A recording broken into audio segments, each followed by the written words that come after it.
প্রিয় নেতাজি, অনেক দিন ধরেই তোমাকে চিঠি লিখব ভাবছিলাম, কিছুতেই আর হয়ে উঠছিল না।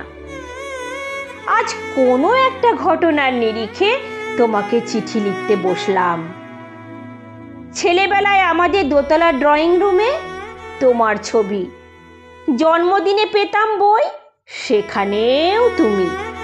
বাবার গল্পে তোমারই বীরত্ব, দেখতে দেখতে শুনতে শুনতে ক্রমে আমিও তোমার ভক্ত। বাবা বলতেন ইন্ডিয়ার আর একজন নেতাজির দরকার ছিল। মা গাইতেন বীর সুভাষের মহান দেশ। দাদু বলতেন ছেলেটাকে ওরা শেষ করে দিল। ঠাম্মার চোখে তখন আঁচলের খুঁট। এসবের মধ্যে বড় হয়ে ওঠা আমি কেমন একটা ঘোরের মধ্যে থাকতাম। ভাবতাম পারতে, তুমি সব পারতে, যদি আর একবার আমাদের মধ্যে তোমাকে পেতাম। তুমি পারতে, কেননা দেশের মাটিতে দেশপ্রেমের মতো জোরালো ঝাঁকুনি দেওয়ার ক্ষমতা তখন আর কারও ছিল না। এখনো আছে কি? তোমার হারিয়ে যাবার পর দেশে কত কমিশন বসেছে, ভারতের পূর্ব পশ্চিম উত্তর দক্ষিণে। কোনো পীর, কোনো সন্ত, কোনো দয়ালু বৃদ্ধকে দেখে ভুল করেছে সবাই, ছুটে গেছে তুমি মনে করে, কিন্তু ফিরেছে মাথা নেড়ে। তবু তোমাকে পাবার আশায় বুক বেঁধেছে।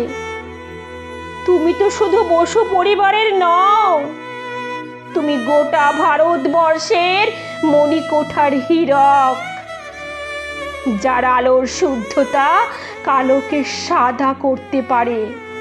এই বিশ্বাসে ভর করে সবাই ভেবেছিল তুমি আসবে, তুমি আসবেই, কিন্তু এলে না। কেটে গেল অনেকগুলো বছর, পেরিয়ে এলাম অনেক গলি খুঁজি। তুমি এখন বিমানবন্দরে, সভা সমিতিতে, রিসার্চ ব্যুরোতে, এমনকি ছেলের নামকরণেও। জানো, তোমার জন্মদিনটা এখন সবাই ছুটির দিন বলে আয়েশ করে উপভোগ করে। আর ছেলেরা, তারা তো দেশের থেকে বিদেশের খবরই বেশি রাখে। আর মেয়েরা, তারাও স্বাধীনতার ভেলায় চড়ে হতচকিত। এখনো অভিমান করে শুয়ে থাকবে রেনকৌজিতে। আজ যখন ঘাড়ের ওপর AK-47 নিঃশ্বাস, রক্তের হোলি ধর্মে জিগিরে, তখন শোনাও তোমার সেই আওয়াজ, আমি সুভাষ বলছি। মেয়েটা দৌড়ে এসে বলবে, মা মা দেখো উনি আসছেন। পাশের বাড়ির মেসোমশাই ডাকবেন জানালা দিয়ে, বৌমা আমি বলিনি উনি ফিরে আসবেন। খোলা জানালার ধারে দাঁড়াবেন মায়েরা, তাদের ডান হাতে শঙ্খ, বাঁ চোখে জল। নদী হবে উত্তাল, নৌকা বেসামাল।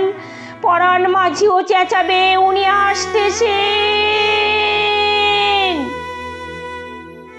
সবুজ মাঠে শিশুদের হাতে পতাকার দোলা, উনি আসছেন, উনি আসছেন, উনি ফিরে আসছেন। তোমার হারিয়ে যাওয়া জন্মদিনের ভিতর থেকে উঠে আসুক আরেকটা 23-এ।